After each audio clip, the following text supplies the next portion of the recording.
அப்போ பருப்புக்கு பார்த்தீங்க, பருப்பு இந்த மாதிரி ஐட்டத்தில் இதில் இன்செர்ட் பண்ணணுன்னு இந்த வரமிளகா மஞ்சள் இந்த மாதிரி தான் இந்த ஆப்பர் மூலமாக இன்செர்ட் பண்ணணும். சுவிட்சை எப்பயும் ஆன் பண்ணிக்கோங்க.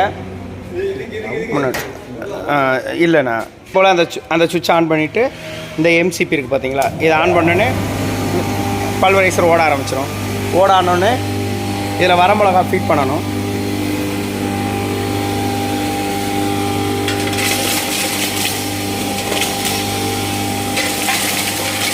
இப்படி போட்டுக்கிட்டே இருந்தீங்கன்னா உங்களுக்கு அரைச்சி கீழே அவுட்லெட்டில் அரைச்சி கீழே வர ஆரம்பிச்சிடும்.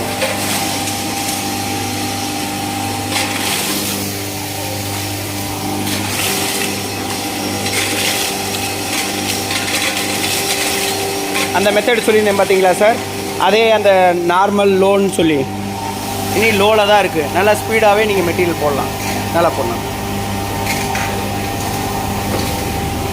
இன்னி பாருங்கள், இன்னி நார்மலாக தான் இருக்குது. லோனை நீங்கள் வேகமாகவே ஸ்பீடு பண்ணலாம்.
அரைச்சி முடிச்சோடனே பல்வரைசர் ஆஃப் பண்ணிக்கலாம்.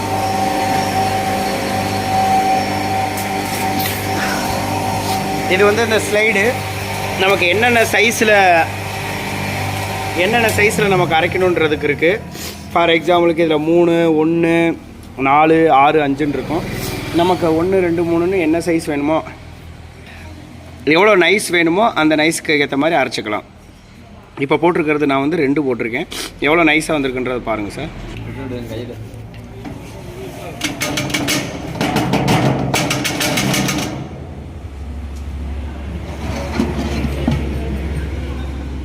வாவ், ஆனால் கையில் எடுங்கண்ணே.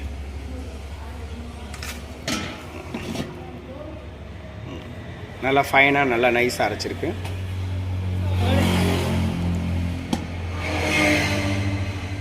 ஓகே, இன்னமும் உங்களுக்கு ஃபைன் வேணுனாலும் 1ல் போட்டுக்கலாம். நான் 2வது டிஸ்கில் தான் போட்டிருக்கேன். உங்களுக்கு இந்த ஃபைனே ஓகே தான். நீங்கள் 3ல் போட்டாலுமே இன்னும் நல்லா தான் ரிசல்ட் வரும். ஓகே சார், இதில் போடுறது மசாலாவை போடணும், இந்த சைட்லேருந்து ஸ்ட்ரைட்லேருந்து போடணும். இது வந்து டால் ஐட்டத்துக்குள்ளே போடணும். 2 in 1 பர்பஸ்ஸு. இது வந்து ஸ்பீடு. இதில் வந்து உங்களுக்கு மெஷர்மெண்ட் வரும். நார்மல்லே போடணும். ரொம்ப லோவாகவும் மெட்டீரியல் இருக்கக்கூடாது, ரொம்ப ஹையாகவும் மெட்டீரியல் இருக்கக்கூடாது. ஹையாக மெட்டீரியல் இருக்கப்போ ட்ரிப் ஆகிக்கும். லோவாக மெட்டீரியல் இறக்குனீங்கன்னா உங்களுக்கு கொஞ்சம் வேஸ்டேஜ் ஆகும். நார்மல்லே லோடு இறக்குனீங்கன்னா உங்களுக்கு கரெக்டாக ஃபினிஷிங் வரும். எக்ஸாம்பிளுக்கு இங்கே என்னென்ன எப்படி இன்செர்ட் பண்ணலான்றதையும் டிஸ்பிளேயில் இருக்கும். Okay, thank you.